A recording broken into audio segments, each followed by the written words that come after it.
বিএনপির চাঁদাবাজি এবং বিএনপির অত্যাচারে দেশবাসী আজকে জর্জরিত। বিএনপি এখনো ক্ষমতায় নাই। ক্ষমতায় যাওয়ার আগেই যদি তারা এ ধরনের চাঁদাবাজি, টেন্ডারবাজি, বাড়িতে আগুন দেওয়া, গাড়িতে আগুন দেওয়া, ধর্ষণ করা, মারামারি করা, লুটতরাজ করা, এগুলোর ভিতরে যদি বিএনপি জড়িত থাকে, তাহলে একটু চিন্তা করে দেখেন তো, বিএনপি যদি গভর্নমেন্ট ফর্ম করে তাহলে বিএনপির অবস্থা কি হবে? মানে সাবজেক্টটা কি দাঁড়ায়? তাহলে বিএনপি ওখানে গিয়ে কি অবস্থা করবে? তো এটা নিয়েও বিএনপির কিছু তাণ্ডব নিয়ে আমি কথা বলবো।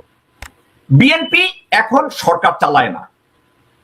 গত 17 বছরে স্বৈরাচার পতনে হাসিনাকে ক্ষমতা থেকে বের করার জন্য, ভারতীয় আধিপত্যবাদকে প্রতিহত করার জন্য বিএনপি ছিল 00 পাওয়া একটা ফেলিউর। সরকার পরিবর্তন করা তো দূরে থাক, গণতন্ত্র পুনরুদ্ধার করা তো দূরে থাক, দেশের একটা সবল রাজনীতি করার ক্ষেত্রে বিএনপির ব্যর্থতা আকাশ সমান, হিমালয়ের মতো। গত 15 বছরে বিএনপি স্বৈরাচারকে সহায়তা করেছে। গোরখোদক আব্বাস বিএনপির সাথে কাজ করেছে। হাফ হিন্দু হাফ মুসলমান মির্জা ফাক আওয়ামী লীগ করেছে। আওয়ামী লীগের ধ্বংসযজ্ঞের সাথে সমর্থন দিয়েছে, ইন্ধন জুগিয়েছে। বেগম খালেদা জিয়ার বাসার সামনে যখন বালু ট্রাক রেখেছে, ওই বালু ট্রাক তারা সরাতে পারে না। বেগম জিয়াকে অন্যায়ভাবে যখন হাজতে পাঠিয়েছে, সেখানে তারা বেগম জিয়ার জন্য সারা দেশে একটা হরতাল করতে পারে নাই। গণতন্ত্র পুনরুদ্ধারের জন্য তারা কিছুই করতে পারে নাই। কিন্তু আজকের তারা সরকার না চালালেও বিএনপির সন্ত্রাসীরা, বিএনপির চাঁদাবাজরা মানুষজনের ব্যবসা প্রতিষ্ঠানে, গাড়িতে তাদের জানমালের নিরাপত্তা বিঘ্নিত করে তারা এ ধরনের সন্ত্রাসী কার্যকলাপ কন্টিনিউয়াসলি চালিয়ে যাচ্ছে। কলাপাড়া হলো পটুয়াখালী জেলার সর্বশেষ একটা উপজেলার নাম কলাপাড়া। এই কলাপাড়ায় বিএনপির সেন্ট্রাল কমিটি থেকে শুরু করে আপনি চিন্তা করে দেখেন, কলাপাড়া বিএনপির সাংগঠনিক সম্পাদক কামরুজ্জামান কাজল তালুকদার, সাধারণ সম্পাদক ফিরোজ তালুকদার, বশির মৃধা, হানিফ মেম্বার এবং বিএনপি সেন্ট্রাল কমিটির মোশাররফ হোসেন এবং স্বেচ্ছাসেবক দলের আমিনুল ইসলাম মহসিন এর সাথে জড়িত। মজার কথা, বিএনপি কিন্তু এখনো সরকার গঠন করে নাই। বিএনপি কিন্তু জনগণের ম্যান্ডেট নেয় নাই। বিএনপি বলে নির্বাচন হলে তারাই হবে নির্বাচিত দল, তারাই সরকার গঠন করবে তাদের। এখন বিএনপি এখন পর্যন্ত ক্ষমতায় নাই। ক্ষমতায় আসার আগেই তারা মানুষের ঘরে আগুন দেয়, বাসে আগুন দেয়। এখানে কোনো হরতাল নাই, খালি চাঁদা দেয় নাই। শুধু চাঁদা দেয় নাই, এই জন্য আগুন দিয়ে দিতেছে। ঘরে আগুন দিয়ে দিতেছে, বাসে আগুন দিয়ে দিতেছে, দিয়ে কি করতেছে? মাসল দেখাইতেছে। তাইলে এই বিএনপিকে কি করে আপনি আমি ভবিষ্যতে ভোট দেব এবং আমরা বলবো they are one of the legitimate party, political party, they would govern Bangladesh successfully? আমরা এই কথাটা কি করে বলতে পারি? আওয়ামী লীগ ক্ষমতায় যাওয়ার আগে লগি বৈঠা দিয়া মানুষ মারছে, আর বিএনপি ক্ষমতায় যাওয়ার আগেই চাঁদা না দেওয়ার জন্য ঘরে আগুন দেয়, গাড়িতে আগুন দেয়, ব্যবসা প্রতিষ্ঠানে আগুন দেয়।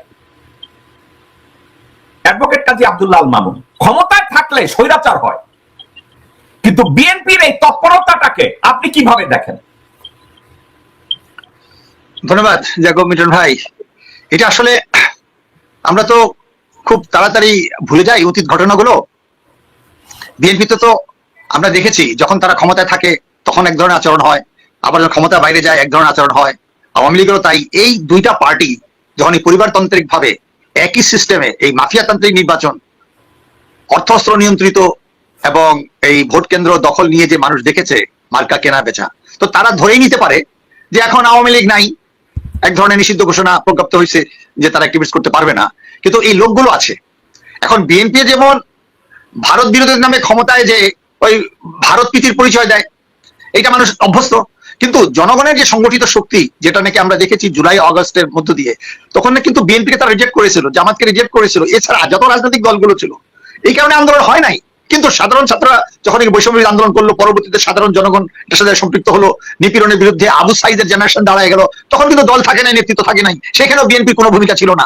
পরবর্তীতে আপনার যখন আমরা দেখলাম কাশিম বাজারের কুটির মতো ক্যান্টনমেন্টে জন ওয়াকারের নেতৃত্বে এই বিএনপি, গং এবং আমাদের নেতৃবৃন্দ তারা সবাই যখন আলোচনায় গেল, তখনই আমরা বলেছি এটা আন্দোলন বেহাত হয়ে গেছে। যার কারণে এখন ভারত নির্দেশিত সমস্ত কার্যকলাপ করছে, যে যত দিন যাবে বিএনপি কে জনগণের মুখোমুখি দাঁড় করানো হবে।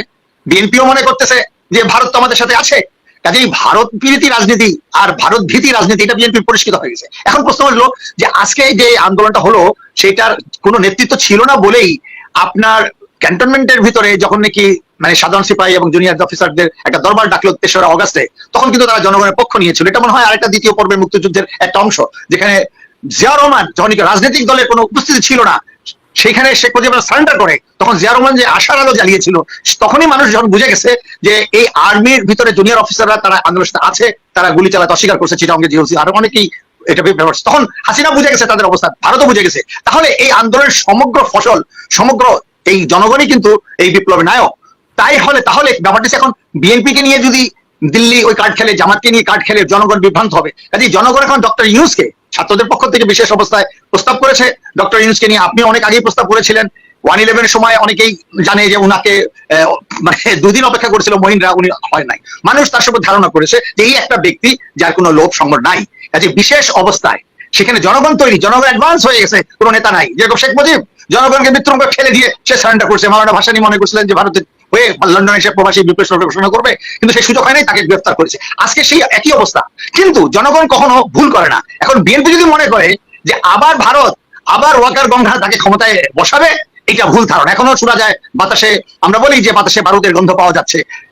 যে কোনো দিন আপনার ওয়াকার নাকি আবার সামরিক সরকার, আনুষ্ঠানিকভাবে সামরিক সরকার ঘোষণা করবে, যদিও সেই দুরাশা যেন তারা না করে। জনগণ বুঝে গেছে যে এখন ভয়কে জয় করে জনগণ আগায় যাবে। কাজে বিএনপি কে বোঝা উচিত যে বিএনপি কে যে ওয়াকার যে কোনো বাধা সৃষ্টি করতেছে না, বরঞ্চ শোনা যায় যে আর্মির যে মিনিস্টার পাওয়ার আবার রিনিউ করেছে, কিন্তু কার্যত কোনো ফাংশন করছে না। অর্থাৎ 9 মাস হয়ে গেছে, সেখানে তারা বিএনপি কে দেখাচ্ছে দেখো ব্যর্থ রাষ্ট্র।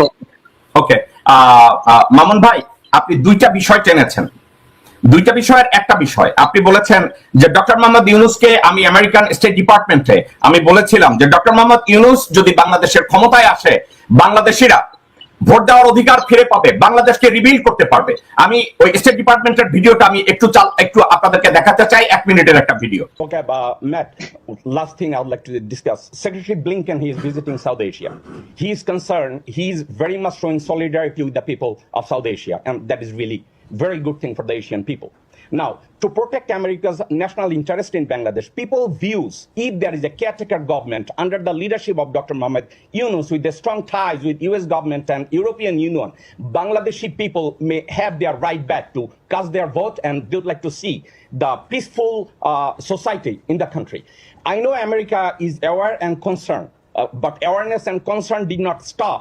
Thousands of people are getting killed, thousands are getting disappearing from their house. Is there anything else that people can expect from America? So we will continue to make our concerns clear, and we will continue to speak with our partners in the international community about concerns that we have. But when it comes to, it's not so much the premises of your question, but as a point that you raised, as